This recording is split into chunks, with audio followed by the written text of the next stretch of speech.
हर जगह मुंह मारने की आदत एक न एक दिन जान ले लेती है। ये बातें ऐसे ही नहीं बोला गया है, ये बातों को मैं एग्जाम्पल के साथ, उदाहरण के साथ आपके सामने पेश करता हूं। तो उदाहरण ये होता है कि हर जगह मुंह मारने की आदत एक न एक दिन हमें बर्बाद कर देती है। तो ये कहावत ना आज का है ना अभी का है, ये कहावत सदियों से चलते आया है। ये राजा महाराजा लोगों के ऊपर भी निर्भर करता था, ये आम जनता के ऊपर भी निर्भर करता था, गुलामों के ऊपर, दासों के ऊपर, हर किसी के ऊपर ये बातें सूट करता है। चाहे वो नेता हो, चाहे वो राजनेता हो, चाहे अधिकारी हो, चाहे कोई भी, हर लोगों के ऊपर ये बातें सामने आ जाती है। एग्जाम्पल के तौर पे आप देखिएगा कि जो नेता एक पार्टी से हटकर दूसरे पार्टी में, उस पार्टी से हटके उस पार्टी में, उस पार्टी से हटके उस पार्टी में, उस पार्टी से फिर हटके इसमें, फिर उसमें, फिर इसमें, फिर उसमें, फिर इसमें बार बार करते रहते हैं, तो इसी को बोलते हैं कि हर जगह मुंह मारने की आदत एक न एक दिन जान ले लेती है। एक न एक दिन आपको बर्बाद कर देगी वो आदत, आपका इधर से उधर दल बदलू नेता के रूप में करोगे तो। और आप इस बात से समझ सकते हो कि हमारे कहने का मतलब क्या है। हम आज के नौजवानों को बोल रहा हूं, हर जगह पर आप मत भटको, चाहत किसी एक की रखो, अनेकों की मत रखो। अनेकों को रखना है तो अलग सोच रखना पड़ेगा, अलग व्यवहार रखना पड़ेगा, अलग गंतव्य रखना पड़ेगा, अपने गणतंत्र अलग होनी चाहिए, अपनी नीति अलग होना चाहिए, अपने रीति रिवाज अलग होना चाहिए, तब जाकर आप अनेकों अनेक कार्य कर सकते हैं। तो आजकल नौजवानों का है क्या, थोड़ा सा इधर कर लेते हैं, थोड़ा सा उधर कर लेते हैं, थोड़ा सा ऊपर, थोड़ा सा नीचे। मतलब समझना यहाँ पर क्या कि एक ड्रीम किसी को फोकस नहीं है, कोई एक ही फोकस को, मतलब कोई एक अपना लक्ष्य को, अपने लक्ष्य को साधना नहीं चाहता है, लक्ष्य से भटक जाता है। एग्जाम्पल, उदाहरण के तौर पे मैं बताऊं आपको, तो आज के नौजवान, आज के युवा कोशिश करते हैं कि सरकारी जॉब में आर्मी का नौकरी मिले, बिहार पुलिस का मिले, बीएसएफ का मिले, स्टेट पुलिस हो जाए, चाहे कोई भी बैंक क्लर्क का नौकरी हमें मिल जाए। मतलब एक साथ अनेक फर्म को भर देते हैं और चाहते हैं कि थोड़ा इधर से, थोड़ा उधर से, थोड़ा उधर से हमको मिलते जाए, मिलते जाए, मिलते जाए। मिलेगा क्या? नहीं मिलेगा। कैसे मिलेगा जरा मेरे को बताइए। आप किसी एक चीज की तैयारी नहीं किए, आप चाहते हो कि हम इसमें भी, उसमें भी, उसमें भी हाथ मार लेंगे, कैसे मार सकते हैं? नहीं मार सकते हैं। हमने जब ये बोलना चालू किया था, हमारे दिमाग में कुछ और चल रहा था, जो हम बोल रहे हैं ये हमारे दिमाग से आउट ऑफ कंट्रोल जा रहा है। हम जो आपको बता रहे हैं ये हमने कभी स्क्रिप्टेड नहीं लिखा, हमने जो बताया अभी ये कोई हम कॉपी पर लिख कर नहीं आए थे कि यही बोलना है। हम नेताओं से भी हाथ जोड़कर विनती करते हैं, नेताओं से जरूर विनती करते हैं कि आप दल बदलू मत बनो, भले आप किसी पार्टी के बिना आप निर्दलीय लड़ सकते हो, निर्दलीय आप जितने नहीं करोगे, लड़ोगे क्या? तो आप बिना पार्टी का जीतो ना, तब ना मानेंगे कि भैया आप लायक थे, आप कि नलायक थे। लायक और ना नलायक इससे मालूम चल जाता है। लेकिन हमारी तो आदत है, हम वही करेंगे जो हमारे फायदा के लिए हो। हमारे सीएम बाबू भी हैं, ये भी इधर उधर, क्या बोले, अब शब्द नहीं बोलना चाहिए, लेकिन इधर उधर घूमते फिरते रहते हैं और एक दिन यही चीज उनको बर्बाद करेगी। एक पार्टी से दूसरे पार्टी, दूसरे पार्टी से तीसरे पार्टी, एक दिन समय आएगा ये जेल में भी दिखाई देंगे। डोंट वरी, इस जेल से उस जेल, उस जेल से उस जेल, एक दिन ये भी करेंगे। आएगा समय, बुढ़ापे में ही सब नर्क भोग कर जाना पड़ता है। बुढ़ापा आएगा, नर्क भोगना पड़ेगा, कहाँ जाइएगा, इसी दुनिया में रहकर जाना है।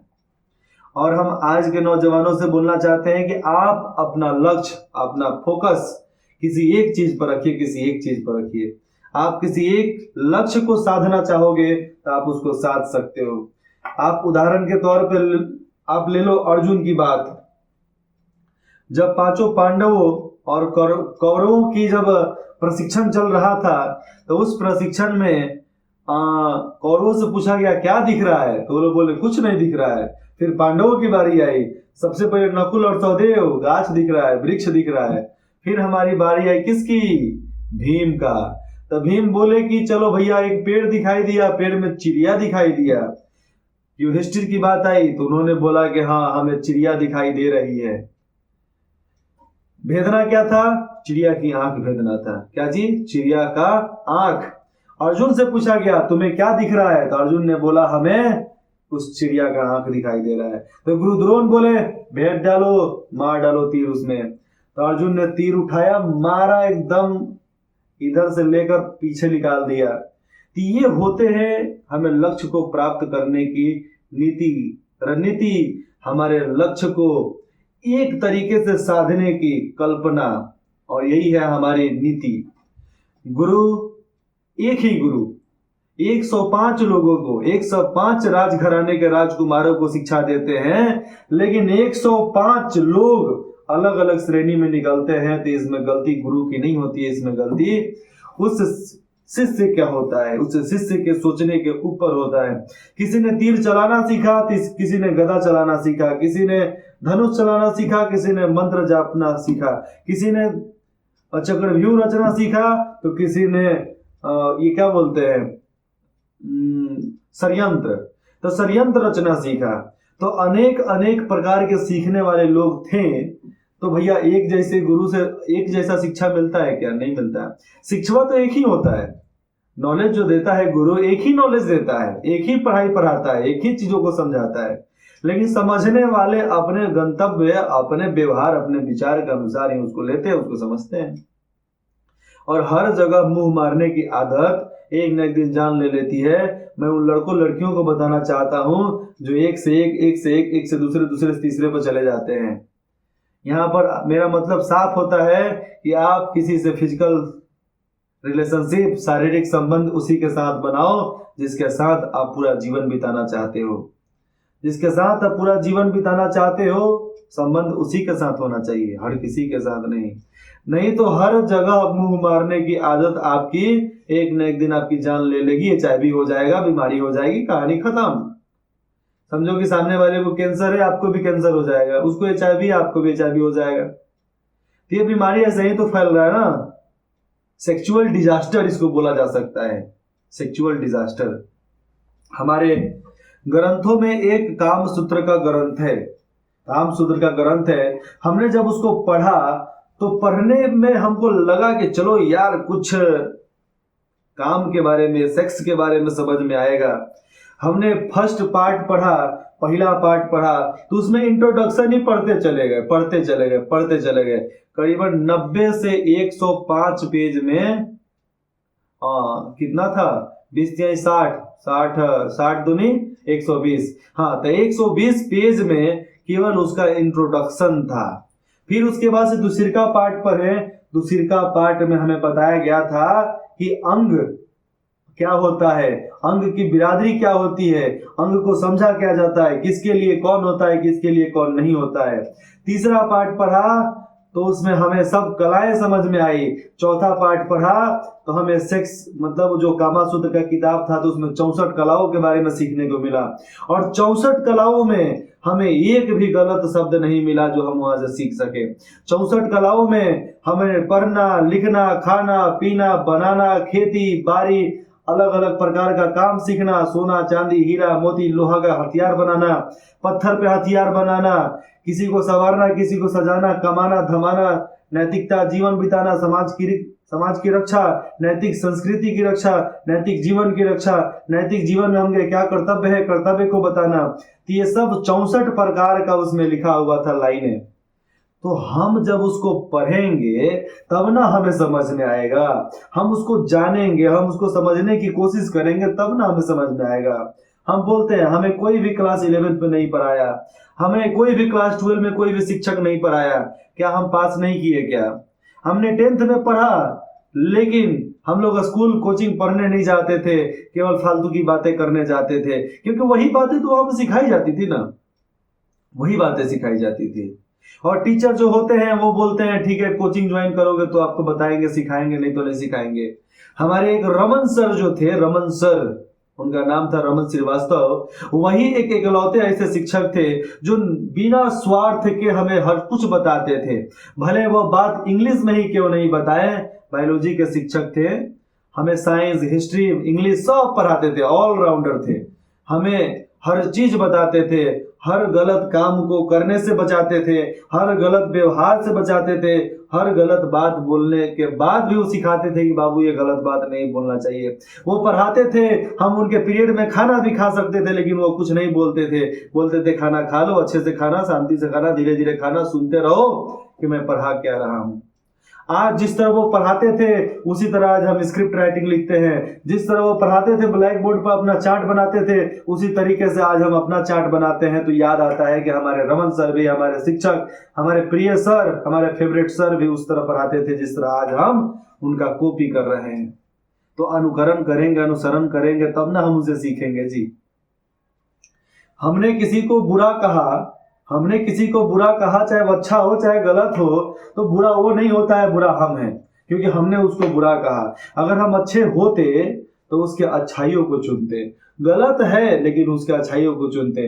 हम बोलते हैं कि हमारी लाख बुराइयों को छोड़ दो, हमारी अच्छाई जो है, अच्छाई को आप पकड़ो। हम जो अच्छा काम करते हैं उससे आप सीखो, हमारे जो नैतिक विचार है उस विचार को सीखो। हमारे गलत आचरण को सीखने से आपको क्या मिलेगा? कुछ नहीं मिलेगा, कुछ नहीं मिलेगा, कुछ नहीं मिलेगा। और हर जगह पे अपना अलग अलग कांड करता, ये क्या बोलते हैं, करनी करना ये छोड़ दीजिए, उससे कुछ नहीं मिलेगा।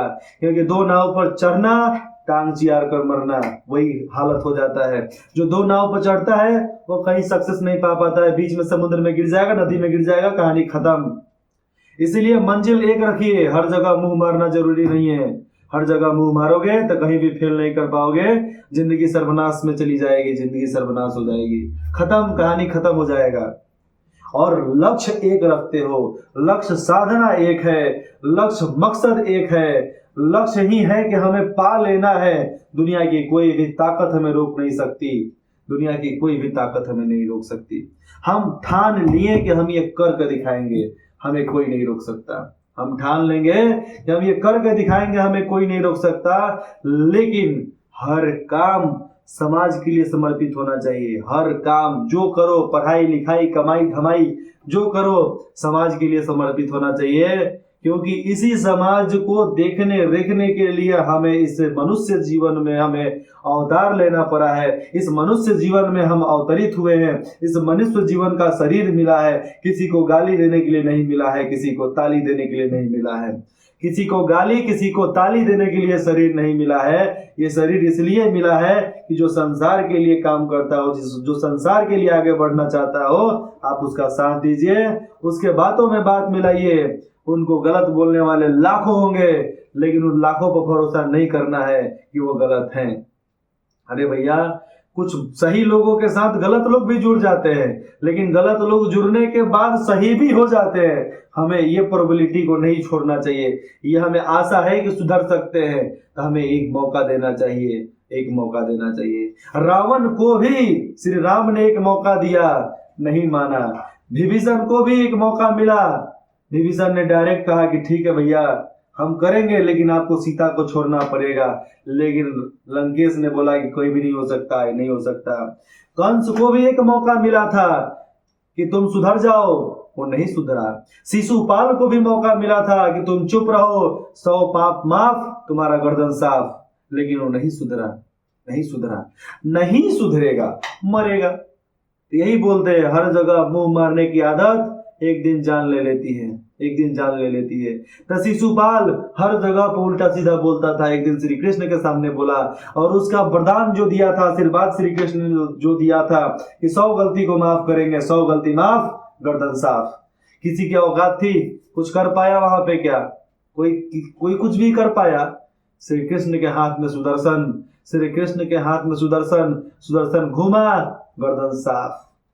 ये बातें हमें सीखना पड़ेगा, और उन भाई बहनों को मैं सिखाना चाहता हूँ, और हर किसी को मैं बताना चाहता हूँ कि गलत व्यवहार, गलत आचरण मत रखिए। जो भी आचरण, जो भी गलत व्यवहार रखना है, क्यों रखेंगे? हमें कुछ नहीं मिलने वाला है। और एक सीढ़ी से काम चल जाता है, एक इंसान से काम चल जाता है, एक लड़की से काम चल जाता है, एक सब्जेक्ट से काम चल जाता है, एक लक्ष्य से काम चल जाता है। तो हम अनेकों लक्ष्य की बात क्यों करेंगे? ऐसे बहुत सारे बाबाओं को यहाँ पर भ्रष्टाचार के रूप में, बलात्कारी के रूप में देखा गया है, और मिला है तो जेल में झेला है, जेल गए हैं और जाएंगे। आने वाले डेट में जो भी मिलेंगे जेल जाएंगे। सरकार बदलने की देन है, इन लोगों का रास्ता साफ होगा, ये लोग जाएंगे जाएंगे जाएंगे। कोई नहीं रोक सकता, कोई नहीं बचा सकता। इसीलिए सुधरना होगा, समझना होगा, जगना होगा, लड़ना होगा। हम इस पावन धरती के बेटे हैं, हमें अच्छा काम करने के लिए चुना गया है, हमें अच्छा काम करने के लिए जन्म मिला है। हम क्यों अच्छा काम नहीं करेंगे, क्यों अच्छा काम नहीं करेंगे। उठो जागो संघर्ष करो, हमें संपूर्ण क्रांति लाना है, अपने देश को सर्वश्रेष्ठ बनाना है, अपने देश को अखंड भारत बनाना है, अपने देश को सर्वश्रेष्ठ और अखंड भारत के रूप में देखना है तो देखना है, देखना है।